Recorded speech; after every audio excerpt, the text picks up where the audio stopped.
Alhamdulillah nahmaduka wa nasta'inuka wassalatu wassalamu ala rasulillah sallallahu alaihi wasallam wa ala alihi wa sahbihi ajma'in. Rabbi israh li sadri bima syarahmatihi suduras salihin min ibadihi wa yassir li amri bima yassarta bihi umuras salihin min ibadihi wahdi qalbi ya Allah bima hadaita bihi qulubis salihin min ibadihi. Rabbi yassir wa la tu'assir, Rabbi bashir wa la tunaffir, Rabbi tammim bil khair ya latif ya khabir, innaka ala kulli syai'in qadir. Qala Allah ta'ala fi kitabihil karim, bismillahirrahmanirrahim, laqad kana lakum fi rasulillahi uswatun hasanah liman kana yarjullaha wal yawmal akhir wa dzakarallaha katsira. Thumma qala an-nabi sallallahu alaihi wasallam fi kitabihil hadits, innama bu'istu liutammima makarimal akhlaq. Sadaqallahu wa sadaqa rasuluh.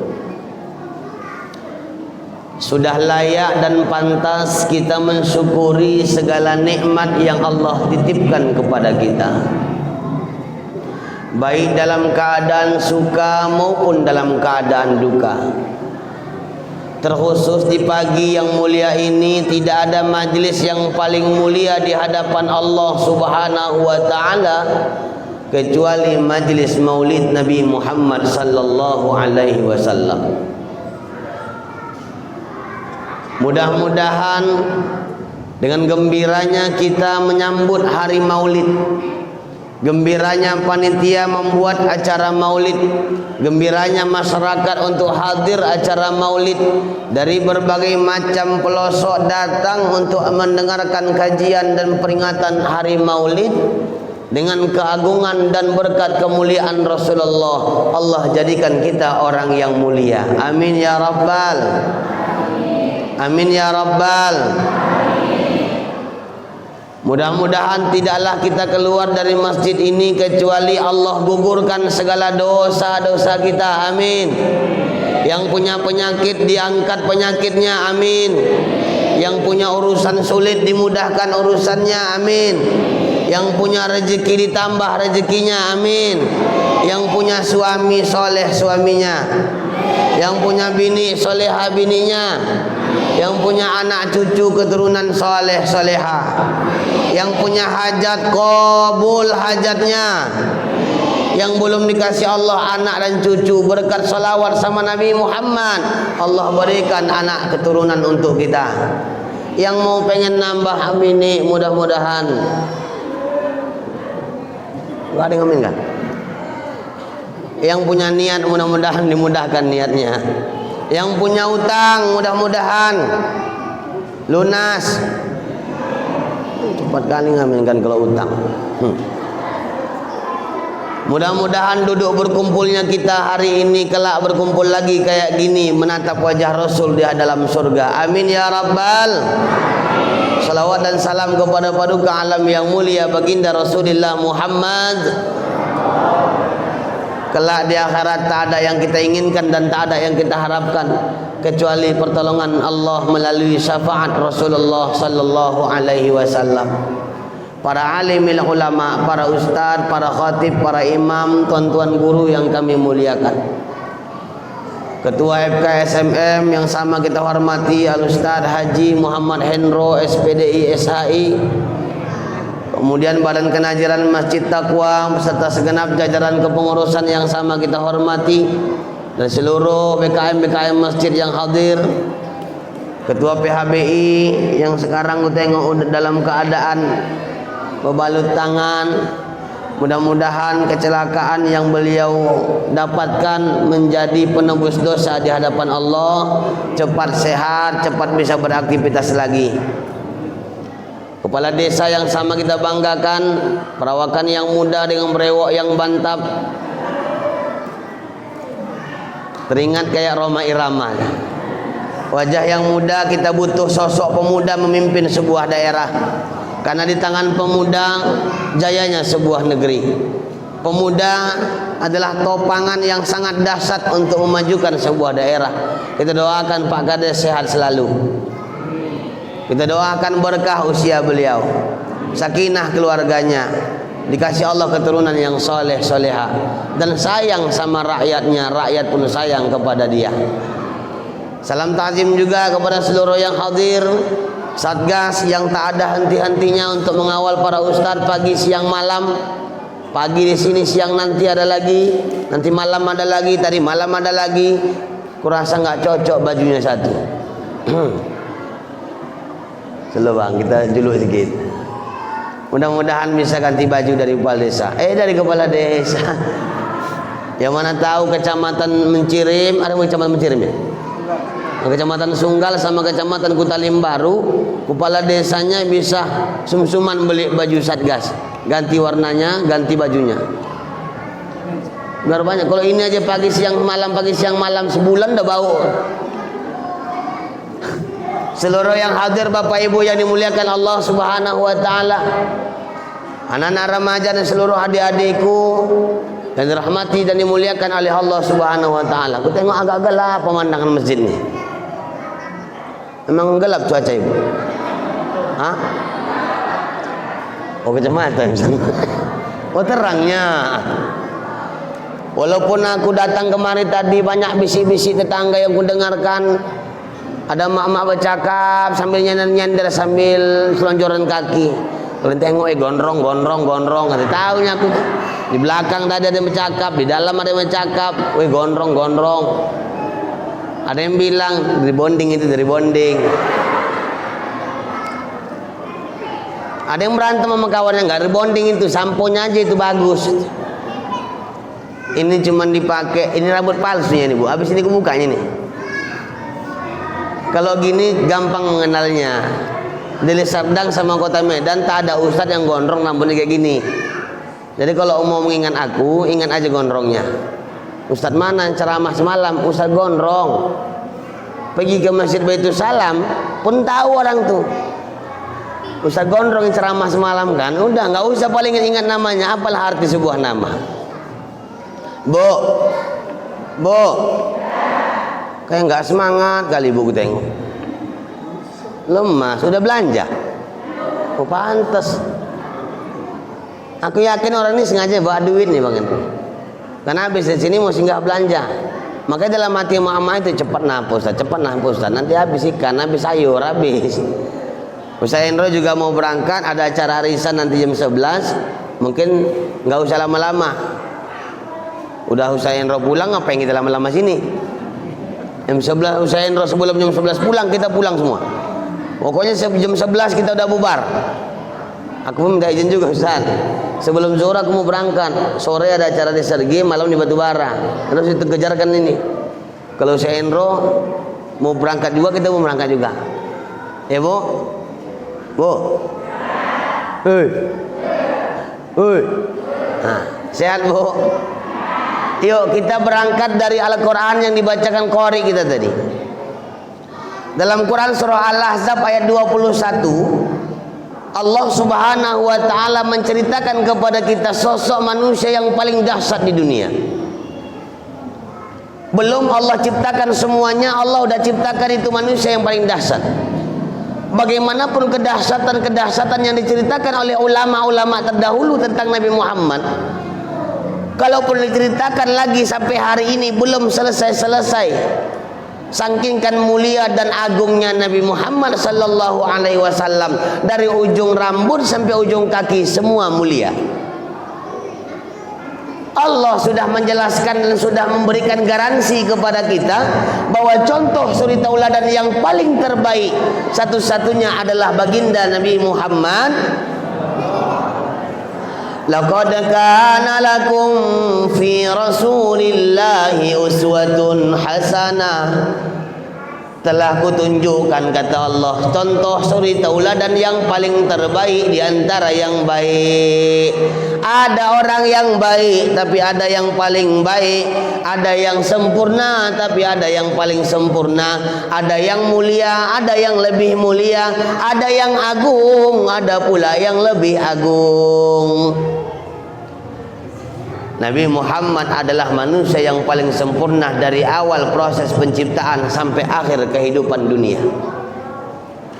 Di mana letak sempurnanya Nabi Muhammad? Dari segala macam sisi, ibu, kalau kita pandang Nabi Muhammad semua sempurna. Dari wajah lebih tamparan Nabi Muhammad daripada artis-artis. Dari perjuangan lebih hebat perjuangan Nabi Muhammad ketimbang Bung Karno. Yang kata mereka mau membanding-bandingkan bagaimana hebatnya Nabi Muhammad dengan Bung Karno. Nggak level Nabi Muhammad itu dengan Bung Karno. Mohon maaf, bukan menjelekkan dan mengkecilkan Bung Karno. Kita akui dan kita yakini bahwa Bung Karno adalah salah satu proklamator Republik Indonesia, pejuang kemerdekaan Indonesia. Tapi kalau dibandingkan dengan Bung Karno, jangankan Nabi Muhammad, debu yang melekat pada kaki dan sendal Nabi Muhammad lebih mulia ketimbang alam semesta diciptakan Allah Subhanahu wa taala. Debu yang melekat pada tubuh Nabi Muhammad, debu yang melekat pada sandal Nabi Muhammad lebih mulia ketimbang alam semesta sejagat raya. Kalau bukan karena Nabi Muhammad sallallahu alaihi wasallam, tak terjadi Mencirim, tak ada Kota Limbaru, tak ada Deli Serdang, tak ada Sumatera, tak ada Indonesia, tak ada kepala desa, tak ada camat, tak ada bupati, tak ada gubernur, tak ada presiden, tak ada Indonesia, tak ada dunia kalau bukan karena Nabi Muhammad. Kata Allah berfirman dalam hadis kursi, laulaka ya Muhammad ma khalaqtul aflaq. Kalau tidak, ma khalaqtul aflaq, huruf kaf di ujung. Kalau bukan karena kau ya Muhammad, kalau bukan karena kau ya Muhammad, tak akan kuciptakan langit bumi beserta isinya. Rupanya alam semesta adalah hadiah Allah untuk Nabi Muhammad. Kita buat acara pagi ini gembira dengan lahirnya Nabi Muhammad. Kenapa kita harus gembira, Ustaz? Karena Allah pun gembira dengan lahirnya Nabi Muhammad. Di antara kegembiraan Allah dengan lahirnya Nabi Muhammad sallallahu alaihi wasallam, Allah menunjukkan kegembiraannya, Ibu. Ketika Nabi Muhammad lahir, Allah perintahkan malaikat Jibril untuk menunggu di atas langit dunia, membawa anak panah beserta busurnya. Apa tugas malaikat Jibril di langit dunia? Menunggu agar iblis tidak datang ke langit. Karena tiap malam iblis-iblis itu datang mencari informasi langit, mendapatkan informasi dari ruh arwah-arwah para ulama, para syuhada, dan disampaikan kepada dukun-dukun yang ada di dunia. Tak jadi dan tak berani iblis naik karena Jibril sudah nunggu pintu langit dunia. Kenapa harus malam itu? Karena menghormati dan memuliakan lahirnya Nabi Muhammad sallallahu alaihi wasallam. Allah aja gembira, kenapa kita umatnya tak mau gembira? Walaupun ada orang bilang buat maulid itu bid'ah, maulid itu sesat, maulid itu masuk neraka, orang buat maulid orang gila. Ustaz Hendro punya bini, bawa Ustaz. Memang sengaja nggak bawa ya, kemana-mana nggak pernah bawa ya. Ustaz Hendro hari pernikahannya rupanya sudah lama, 6 sampai 10 tahun. Tepat pada tanggal dan bulannya Ustaz Hendro buat acara anniversary, hari pernikahan. Bang Badi juga buat anniversary pernikahan ke 15 tahun. Diundang seluruh anggota FKSMM, buat acara kendurian, buat acara santunan anak yatim. Kenapa dibuat? Bukti sayang sama bini, dibuatlah acara anniversary. Anak yang didamba-dambakan, yang dipengen-pengenkan 4-5 tahun belum dapat anak udah nikah. Tapi nggak ada anak, tiba anak hadir dikasih Allah. Setahun kemudian anak ulang tahun, dibuat acara ulang tahun anak, walaupun anak nggak ngerti. Dipanggil anak yatim, buat santunan anak yatim, makan-makan sama, dipanggil Ustaz Endro untuk ceramah. Kenapa dibuat? Ayah rasa syukur sama Allah karena dikasih Allah seorang anak, maka dibuatlah acara hari ulang tahun membuat anak gembira.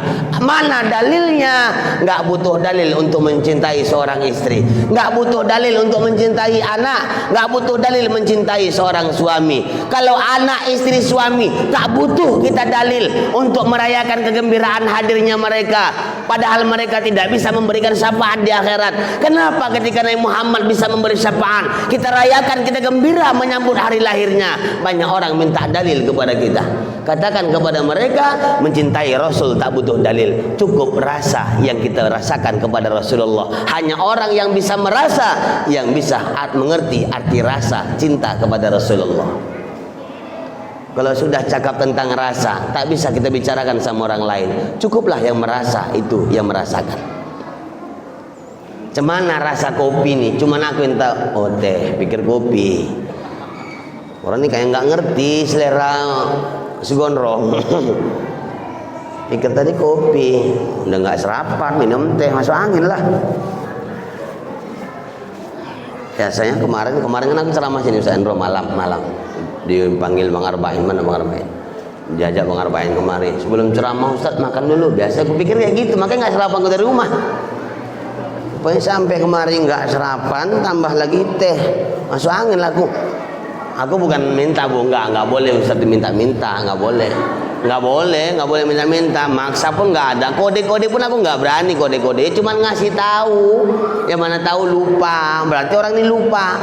Kebiasaan segondrong minumnya bukan teh, kopi, cuman ngasih tahu ini Pak Kades, ngasih tahu nih Pak Kades, yang boleh sibuk-sibuk Pak Kades ah, biarlah panitia yang ngurusnya, Pak Kades urusannya lain. Bu, ketika kita minum kopi, walaupun orang ngerti itu kopi, yang merasakan pahit manisnya kopi cuman aku yang merasakan. Ibu paling menganggap alah manis itu karena kopi pakai gula, karena belum merasa. Kalau aku yang merasakan pahit, tetap pahit ku bilang. Itulah rasa. Ya bu, ya bu. Banyak orang nggak senang dengan maulidan, alasannya bid'ah, dalilnya nggak ada. Siapa bilang maulid ada dalilnya? Ada. Jangan mentang-mentang satu paham hadis yang kita hafal langsung yang tak kita baca kita bid'ahkan amalan orang. Nabi pernah, orang tuh mana pulang? Hah? Pulang bu? Pulang. Ustaz Endro pula yang mau pulang nih. Oke, Ustaz Endro mau pulang, selamat di jalan. Billahi taufiq wal hidayah.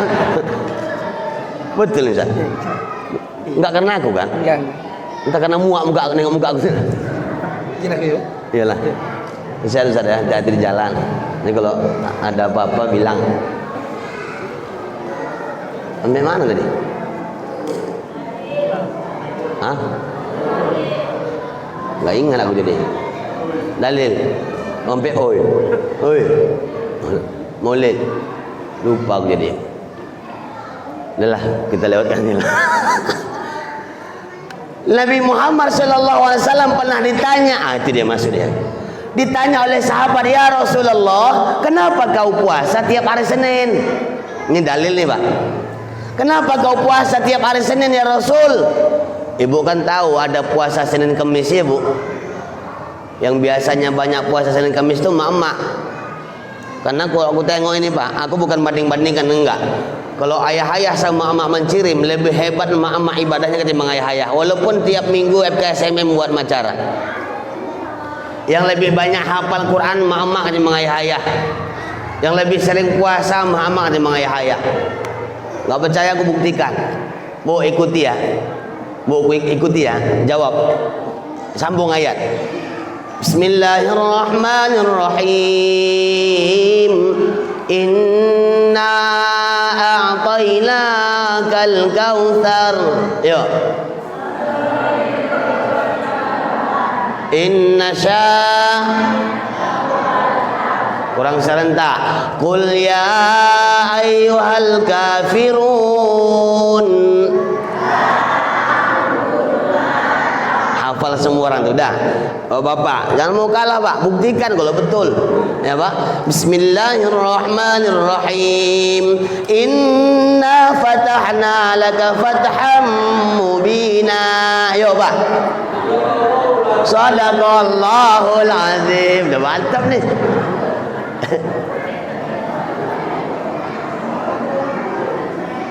Itu sahabat pernah bertanya, ya Rasulullah, kenapa kau puasa tiap hari Senin, kenapa puasa hari Kamis? Rasul menjawab, kenapa aku puasa hari Senin? Karena aku lahir hari Senin. Aku mengingat dan bersyukur sama Allah karena aku lahir hari Senin, maka aku puasa hari Senin. Berarti Rasulullah sudah mengamalkan hari milad setiap minggu. Setiap hari Senin Nabi Muhammad ulang tahun, bentuk wujud syukur Nabi Muhammad puasa. Ibu kalau hari Rabu ibu lahir, rasa syukur ibu mau ibu tunjukkan dengan puasa, silahkan puasa tiap hari Rabu. Ini dalil maulid. Maulid itu mengingat orang lahir. Maka jangan coba-coba bilang maulid ini salah, karena dalilnya ada. Ini nyari gara-gara ini. Orang itu nyari gara-gara. Disebarluaskan maulid bid'ah, nyari gara-gara nih Pak. Gara-gara dia nggak diundang orang aku ceramah. Nyari gara-gara itu. Ya Bu. Ya Bu. Maulid, kenapa kita buat maulid? Pertama, biar anak cucu kita ngerti siapa Nabi Muhammad. Kalau enggak disebutkan nama Nabi Muhammad, tak dikisahkan nama Nabi Muhammad, tak ceritakan riwayat Nabi Muhammad, banyak orang lupa. Banyak orang lupa. Tahun semalam atau 2 tahun yang lalu aku masuk ke Menciri, banyak aku tanya yang enggak ngerti tentang Nabi Muhammad. Padahal udah dilagukan. Habib Rizik membuat lagunya. Abdullah nama ayahnya, Aminah ibundanya, Abdul Muthalib kakeknya, Abu Thalib. Yo semua serentak. Abdullah, Aminah, Abdul Muthalib, Abu Thalib. Maka timbul pertanyaan, Abdullah nama ayahnya, Aminah ibundanya, Abdul Muthalib kakeknya, siapa nama neneknya?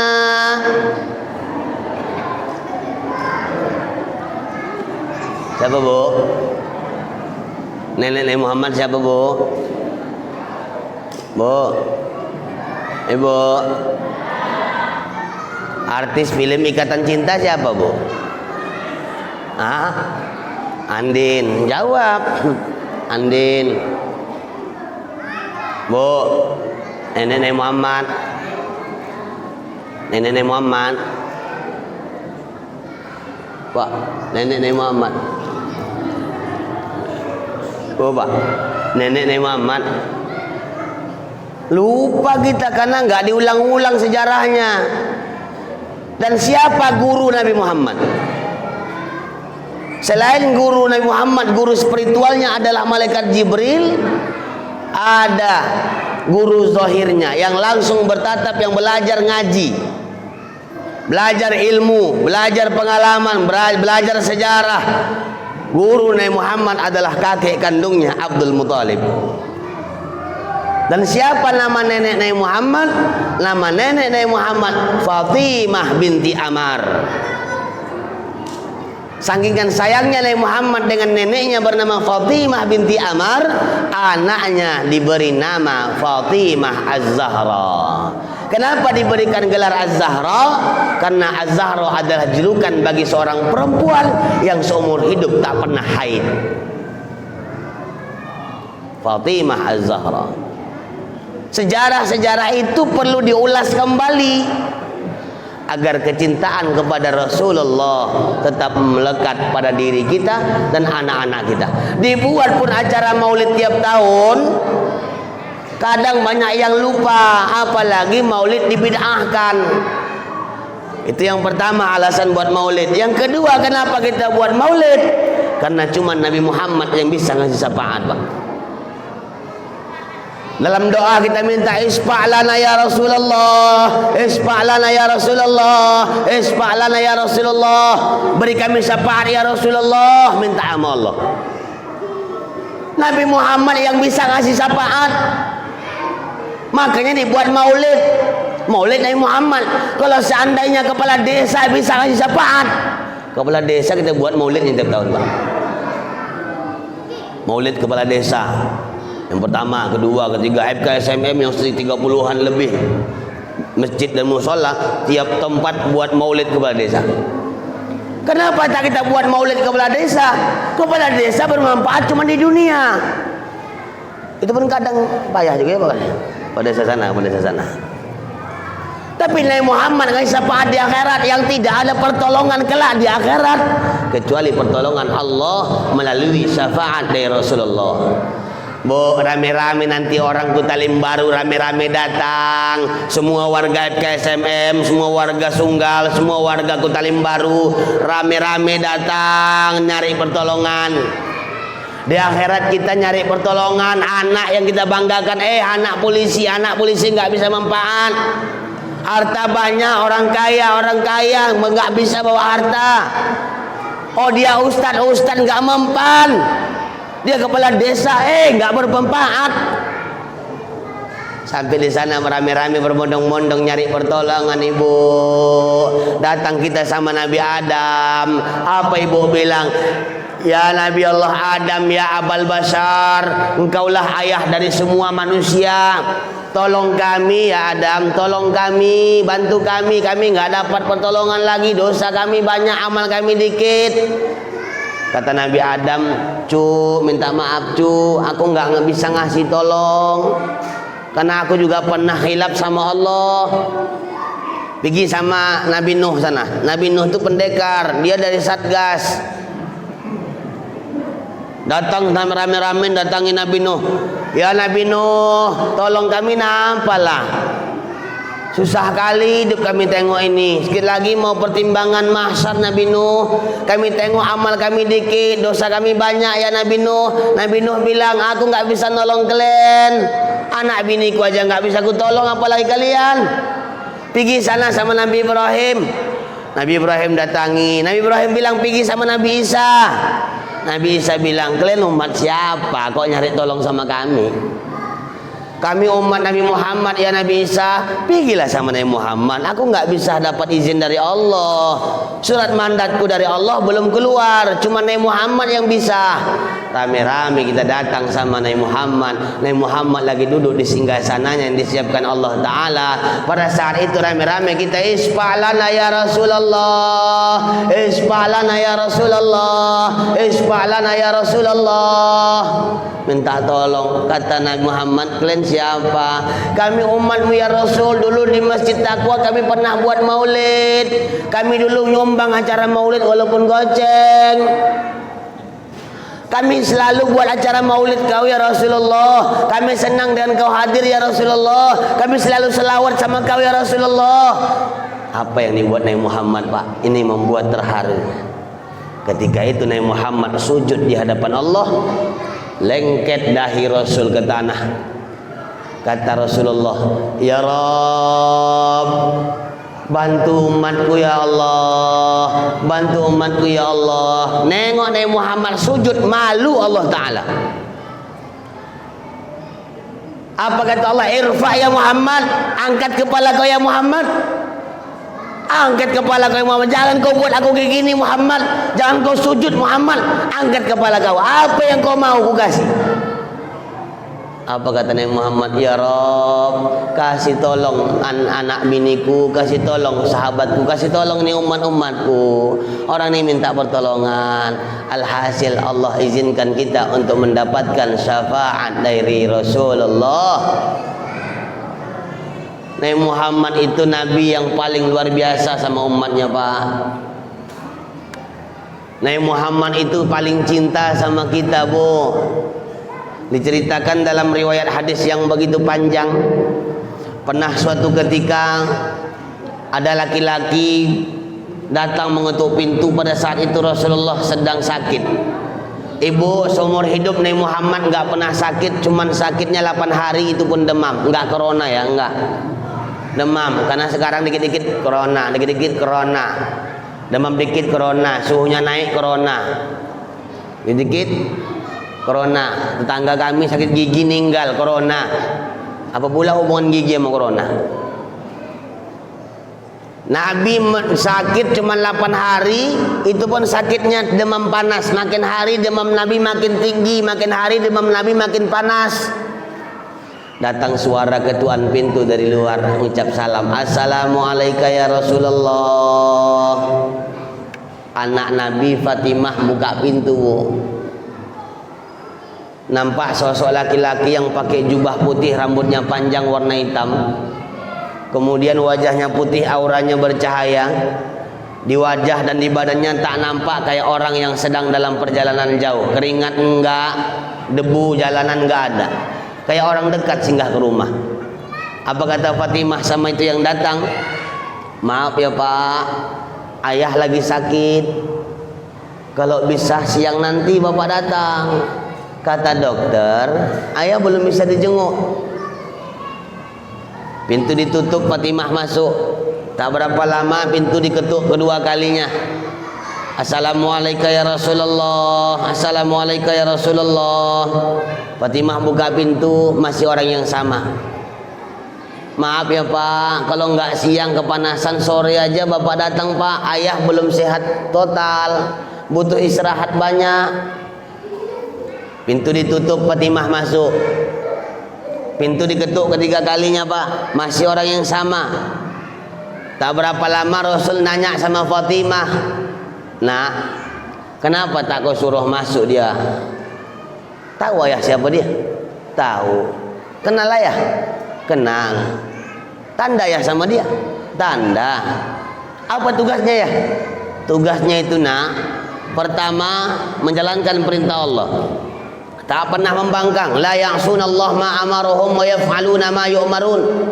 Yang kedua, memisahkan ayah dengan anak-anaknya, menjadikan suami menjadi duda, istri jadi janda, anak jadi yatim piatu. Harta tak bermanfaat, pangkat jabatan tak ada faedah, nama yang baik udah tinggal. Siapa dia ya? Israel, sang pencabut nyawa. Rupanya di depan pintu yang dibukakan pintu oleh Fatimah adalah malaikat Israel. Siapa yang sanggup Pak? Malaikat Israel datang ke rumah kita. Masuklah Israel sambil mengucap salam sama Rasul yang sedang berbaring di tempat tidurnya beralaskan pelepah kurma. Kalau Nabi tidur alas pelepah kurma, bangun tidur Nabi mau salat subuh, tengok bercak cap pelepah kurma. Cap pelepah itu ada di badan Nabi. Assalamualaikum ya Rasulullah, kata Israel. Kata Nabi jawab, waalaikumsalam Israel, ahlan wa sahlan, selamat datang. Ngapain kau kemari Israel? Kau datang kemarin nengok aku sakit atau menjenguk atau mencabut nyawaku? Dengan polos dan lugas Israel menjawab, Bu, ya Rasulullah, aku datang kemari pertama menjengukmu sakit, yang kedua diperintahkan Allah mencabut nyawamu kalau kau izinkan. Harus minta izin Pak, kalau kau izinkan. Berarti kalau tak diizinkan Nabi nggak jadi tuh. Contohnya lah nanti malam, contoh ini contoh Pak, contoh. Anak lagi nonton, ibu udah tidur, laki udah tidur di kamar, datang ucap salam, Assalamualaikum. Salam, buka pintu. Siapa Wak? Malaikat maut. Ngapain Wak? Mencabut nyawa ayah kau. Bentar ya Wak, aku kasih tahu dulu. Ya, apa? Ada yang datang ya? Siapa? Katanya malaikat Israel ya. Ngapain? Katanya mencabut nyawa ayah. Coba kau ambil air satu gayung, kau siram, gila itu, gila. Mungkin itu terjadi? Tidak. Karena kita manusia biasa. Ketika Israel mencabut nyawa kita, bebas tanpa ada peraturan. Tapi Nabi yang mulia, jasad yang mulia, nyawa. Ini kasih sama Ustaz Indra. Ustaz Indra masih apa? Masih minum. Ustaz Indra kasih, dia bisa minum teh. Karena hidupnya kan kurang manis, jadi kasih teh manis. Aku hidup udah pahit, harus minum pahit-pahit. Ini pakai gula kan? Oke. Bu, tak mungkin manusia seperti kita, Israel datang mencabutnya harus permisi. Nabi Muhammad punya jasad yang mulia, Nabi Muhammad punya nyawa yang mulia, Nabi Muhammad punya tubuh yang mulia. Israel nggak sembarangan cabut. Sampai minta izin, ya Rasul, kalau kau izinkan ku cabut. Kata Nabi Muhammad sama Israel, udah jatuh tuh rupanya tempoku Israel. Udah ya Rasul. Udah datang rupanya ajalku. Sudah ya Rasul. Pada saat itu Nabi Muhammad sedang berbaring lemas, tak bisa bergerak. Aku mau nanya Israel, mana Jibril? Biasanya Jibril bersamamu. Karena Nabi Muhammad tahu Israel sama Jibril CS kental, Pak. Di mana Jibril sudah ada Israel, di mana Israel sudah ada Jibril. Kalau Israel mau cabut nyawa, Israel Sherlock sama Jibril. Sherlock datang. Jibril pun mau datang jalan-jalan, ngasih kabar bahwa ada yang mau meninggal, Sherlock juga. OTW katanya, berangkat. Rupanya malaikat Jibril sudah nunggu di atas langit dunia, nunggu komando dari Nabi Muhammad. Datanglah malaikat Jibril pas berada di atas kepala Rasulullah sambil mengucap salam dengan lembut karena Nabi sedang sakit. Ini ada hukum, kalau orang sakit kita jenguk, jangan kuat-kuat mengucap salam. Assalamualaikum ya Rasulullah. Jibril datang, Bu. Kata Nabi jawab, waalaikumsalam Jibril. Apa kabarmu Jibril? Sehat. Sehat ya Rasul. Jibril, ya Rasul, coba sini kau ke muka. Jibril sama Israel tidak wujud aslinya. Kalau wujud aslinya nggak muat itu rumah. Menyerupai wajah dan badan orang Arab Badui. Apa kata Nabi nanya sama Jibril, Jibril, ini Israel datang ke rumahku, katanya mau mencabut nyawaku, perintah Allah. Betul itu Jibril? Betul ya Rasul. Kalau seandainya aku nanti meninggal Jibril, aku mau bertanya kemuliaan apa yang Allah berikan kepadaku Jibril.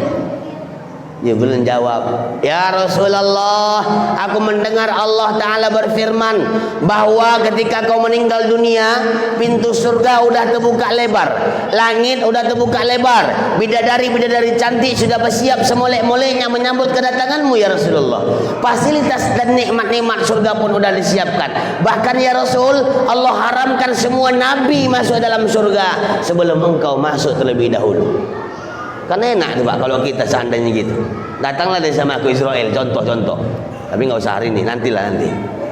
Wah, hari ini kan nggak kacau saya mengantar jenazahku ke rumah.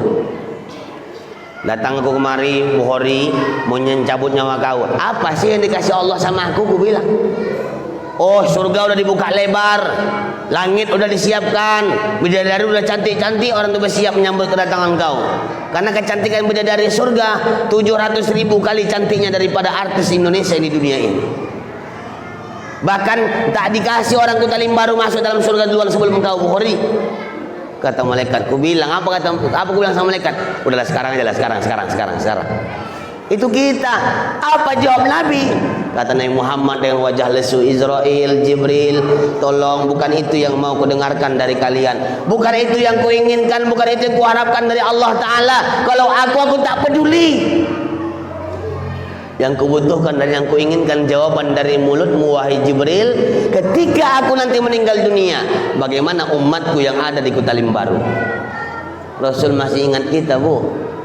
Apa kata Jibril menimpali cakap Rasulullah, ya Rasul, aku pernah mendengar Allah Ta'ala berfirman bahwa Allah haramkan seluruh manusia dari umat Nabi Adam sampai umat Nabi Isa diharamkan masuk ke dalam surga sebelum umatmu masuk dulu, orang Kota Limbaru. Amin ya Rabbal. Baru senyuman tersungging di bibir Rasulullah. Wajah Rasul semakin ceria padahal ajal udah dekat. Kenapa? Karena mendengar kabar gembira dari Jibril, umatnya sudah dikasih Allah jaminan masuk dalam surga sebelum umat-umat lainnya masuk dalam surga. Ini bentuk cinta Nabi yang pertama. Kata Nabi sama Israel, kalau begitu udah senang aku mendengarnya, kau cabutlah nyawaku, udah nggak peduli aku lagi nih. Kau cabut Israel, kau cabut.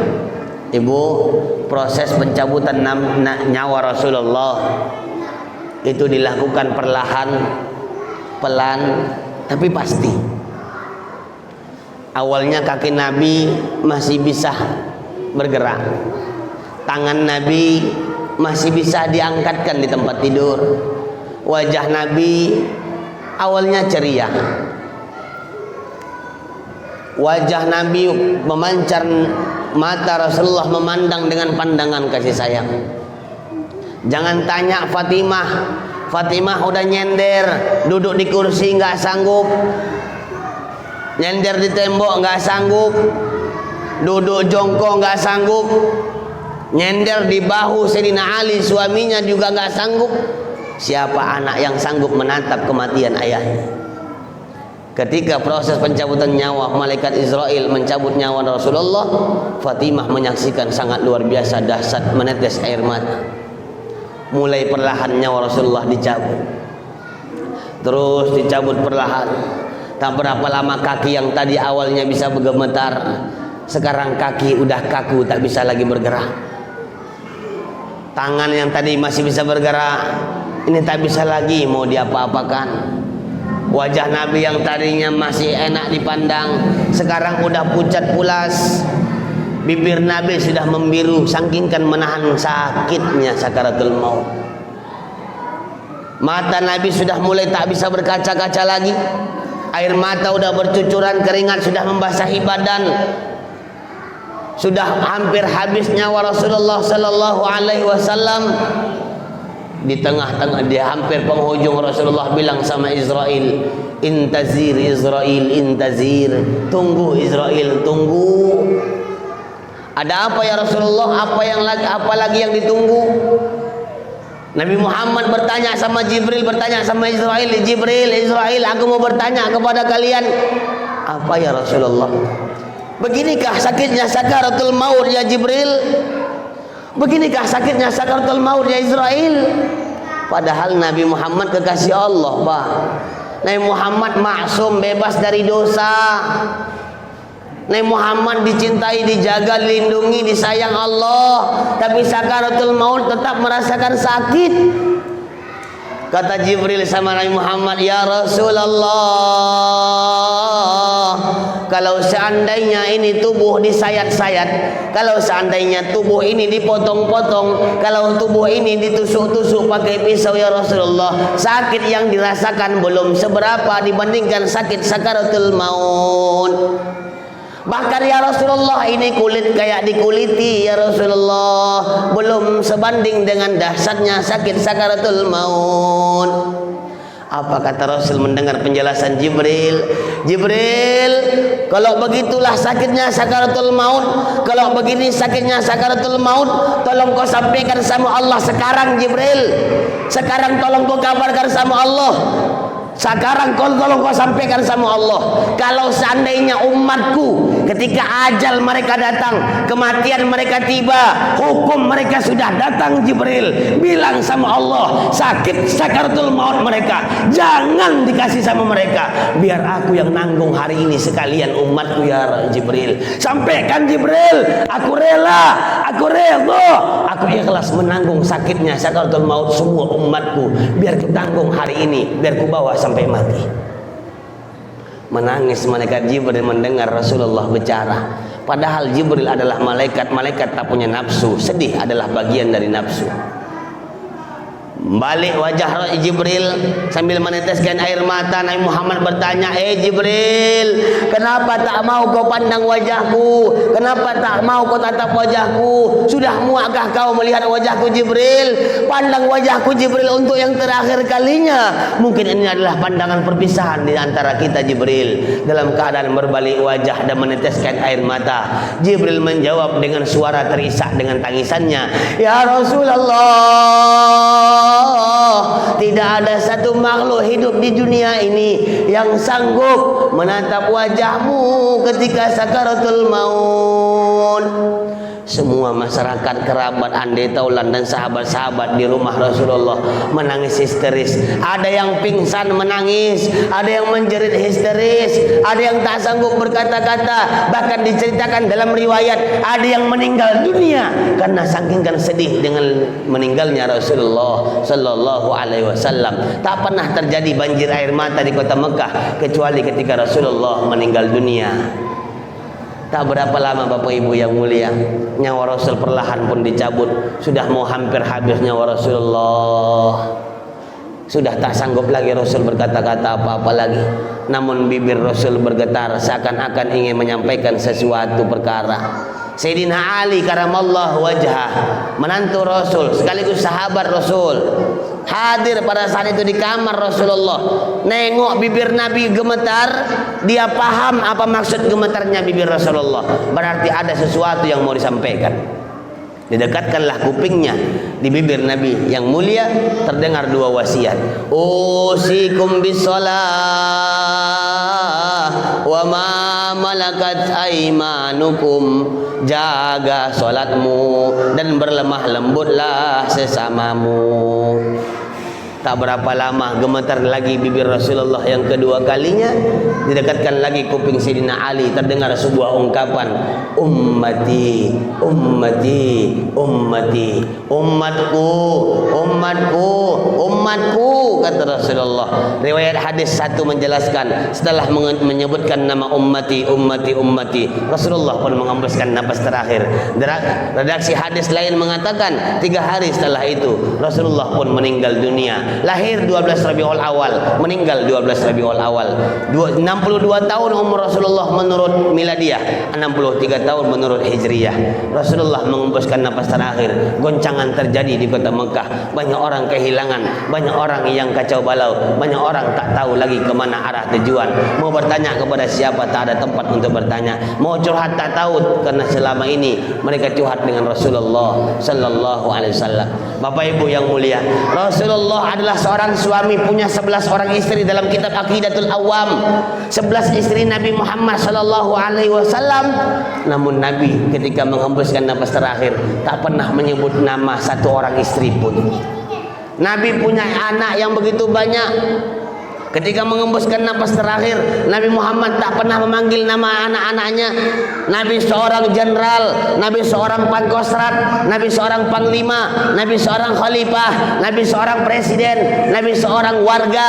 Satu pun tak pernah ikut ketika Rasulullah meninggal dunia. Tak pernah ikut disebutkan nama Rasulullah sallallahu alaihi wasallam. Yang disebutkan oleh Nabi Muhammad adalah ummati, ummati, ummati. Dalam sebuah hadis, Bapak Ibu jemaah muliakan Allah Subhanahu wa taala, Rasulullah pernah menangis.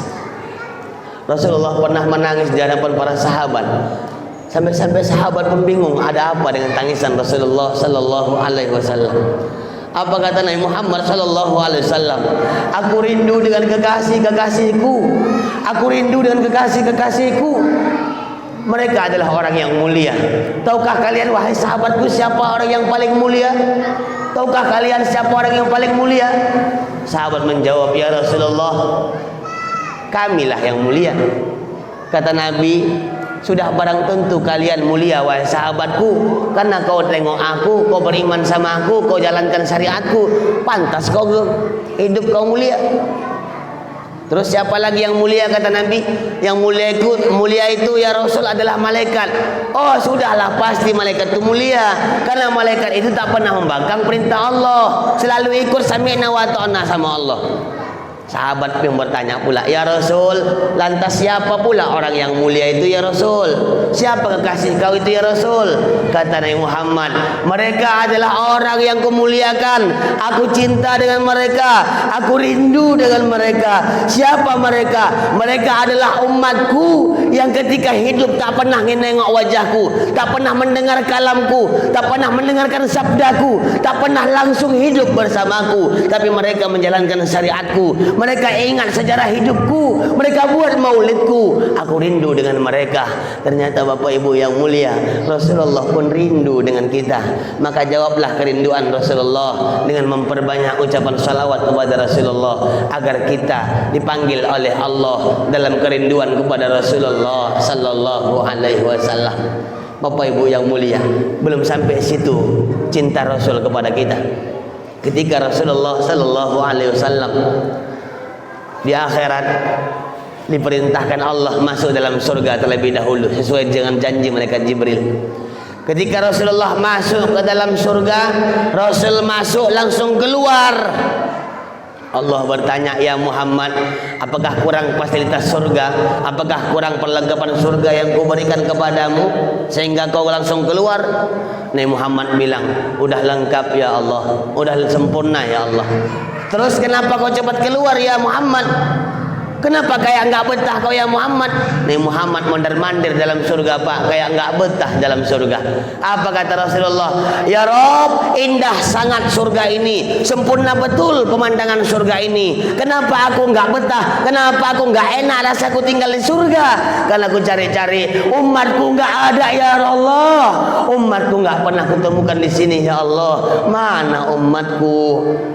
Bahkan ketika Rasul bangkit dari kubur, Bapak Ibu yang mulia, manusia yang pertama dibangkitkan Allah dari kuburnya, bangkit ibarat pengantin baru adalah Rasulullah. Tiupan sangkakala bangkit seluruh manusia, pertama bangkit adalah Nabi Muhammad sallallahu alaihi wasallam. Allah perintahkan malaikat Jibril sama Mikail, Jibril, Mikail, pergi cari kuburan Muhammad. Dicari-cari kuburan Nabi Muhammad, tak dapat kuburan Nabi Muhammad karena semua dunia ini rata, tak ada tanda sedikit pun. Malaikat Jibril nanya-nanya Mikail nanya-nanya Jibril, tak dapat. Apa kata Jibril? Kalau kita nggak dapat juga di mana kubur Nabi Muhammad, yuk kita sujud minta petunjuk. Ini dapat kita hukum. Kalau kita buntu pikiran, hati galau, hati gelisah, banyak masalah, jangan pernah lupa sujud kepada Allah Subhanahu wa taala. Ketika sujud, Allah tunjukkan kebesaran Allah Subhanahu wa taala. Terbuka sebuah tanah, bangkitlah sosok Nabi yang mulia sambil ngucek-ngucekkan mata seakan-akan baru bangkit dari tidurnya. Tengok sebelah kanan malaikat Jibril, tengok sebelah kiri malaikat Mikail. Ibu tahu apa yang ditanya Rasulullah pertama kali sama Jibril? Jibril, ya Rasul, hari apa ini? Jibril jawab, ya Rasulullah, hada, ini adalah hari pembangkitan, hari proses kehidupan dimulai. Inilah hari akhirat yang akan dimulai ya Rasulullah. Benarkah ini akhirat ya Jibril? Benar. Apakah ini hari pembalasan Jibril? Betul. Aku mau bertanya kepada kau Jibril, mana umatku? Aina ummati, mana umatku? Bukan ditanyanya mana anak biniku, bukan tanyanya mana Abu Bakar, Umar, Utsman, Ali, bukan tanyanya mana sahabat-sahabatku, mana keluargaku, mana tetanggaku, enggak ada. Ketika bangkit dari kubur, Rasulullah bertanya sama Jibril, aina ummati, di mana umatku? Sampai-sampai Jibril menjawab, ya Rasulullah, la adri, aku tak tahu. Yang diperintahkan Allah kepadaku hanya menjemputmu berangkat ke dalam surga. Betapa dahsyat cintanya Rasulullah kepada kita. Hidup cinta sama kita, mengembuskan napas terakhir mengingat kita, bangkit dari kubur masih mengingat kita, sampai di akhirat masuk dalam surga tetap mengingat kita. Tidak ada sosok pemimpin yang datang seperti itu. Hari ini pemimpin banyak, pejabat banyak. Ketika dia butuh, ketika dia perlu, ketika dia inginkan suara-suara rakyat, dia datang ke masjid-masjid, dia datang ke masyarakat, dia datang ke perwiritan, dia datang hanya untuk memungut dan meminta suara dengan wajahnya yang senyum, yang pura-pura senyum, yang kadang payah senyum. Ketika sudah terpilih dan sudah duduk di kursi empuknya, kadang dia nggak pernah sempat lagi datang ke tempat kita ini, tak pernah lagi sempat memikirkan kita, hanya sibuk dengan paripurnanya, sibuk dengan jabatannya, sibuk dengan kursinya, sibuk dengan anak istrinya, sibuk dengan harta-hartanya. Ini pemimpin tak ada seperti itu di dunia, hanya Nabi Muhammad sallallahu alaihi wasallam. Bapak Ibu yang mulia, saya mengajak kepada kita semua, ayo buktikan cinta Nabi kepada Rasulullah, cinta kita sama Rasulullah. Salah satu bukti cinta kepada seseorang, dia selalu menyebut nama orang yang dia cintai. Dulu kita bercakap, asal bercakap selalu bawa nama ayah, selalu bawa nama mama. Kalau ayah tu bilang begini, kalau almarhum mama bilang dulu kayak gini. Kenapa? Karena kita selalu ingat sama ayah mak. Kenapa kita selalu ingat sama ayah mak? Karena dia kita cintai dan kita sayangi. Buktikan pula kepada Nabi Muhammad sallallahu alaihi wasallam, kalau bisa lebih sayang dan lebih cinta kita kepada Nabi Muhammad ketimbang anak, istri, suami, orang tua dan pangkat jabatan yang dikasih Allah. Karena kelak yang kita cintai dan kita miliki hari ini tak bisa memberikan syafaat, hanya syafaat Rasulullah yang kita harapkan di akhirat. Mudah-mudahan apa yang kita ceritakan hari ini, yang kita sampaikan, kita ceramahkan pada pagi menjelang siang yang berbahagia ini, menambahkan kecintaan kita kepada Rasulullah sallallahu alaihi wasallam. Amin ya rabbal alamin. Sekira Bapak Ibu yang mulia, ini yang dapat saya sampaikan pada pertemuan kita kali ini. Mudah-mudahan ada faedah dan manfaat. Mohon maaf, hatiku meminta untuk menceritakan kisah Nabi sampai meninggal dunia agar menekankan cinta kita sama Rasulullah. Biasanya selalu ku bawa ketawa, di Baitul Salam ku bawa ketawa, di mana-mana ku bawa ketawa. Tapi hari ini sedikit ketawanya, paling tidak dengan tangisan kita kelak sampai rumah nangis sama Rasulullah, nangis sama Allah. Yakinlah, setiap tetes air mata akan menghapuskan api neraka dan menggugurkan segala dosa-dosa kita. Karena menangis, pertama takut sama Allah, yang kedua menangis karena rindu kepada Rasulullah sallallahu alaihi wasallam. Mudah-mudahan ada faedah dan manfaat, terkhusus bagi pribadi saya sendiri, umumnya bagi kita keseluruhannya. Terima kasih atas segala perhatian, mohon maaf atas segala kekhilafan. Usikum nafsi bitaqwallah. Nasrun minallahi wa fathun qarib. Basyiril mu'minin. Assalamualaikum warahmatullahi wabarakatuh. Sebelum kita doa, mari sama kita bacakan sepaling Fatihah, terkhusus untuk Nabi Muhammad sallallahu alaihi wasallam, untuk anak istri, keturunan dan keluarga-keluarganya. Kemudian kita hadiahkan pula Fatihah itu untuk para ulama-ulama kita, guru-guru kita, muallim-muallim kita, kiai-kiai kita, sesepuh-sesepuh kita, terkhusus guru-guru di kampung kita ini, ustaz-ustaz, guru-guru, kiai-kiai, ulama-ulama kita yang di kampung ini, orang-orang tua kita, ayah mak kita yang sudah meninggal dunia, suami kita, istri kita, anak, mantu, cucu dan seluruh yang sudah meninggal dunia. Mudah-mudahan menjadi penolong dan menjadi berkah dengan hadirnya kita di Maulid Nabi Muhammad. Allah izinkan pula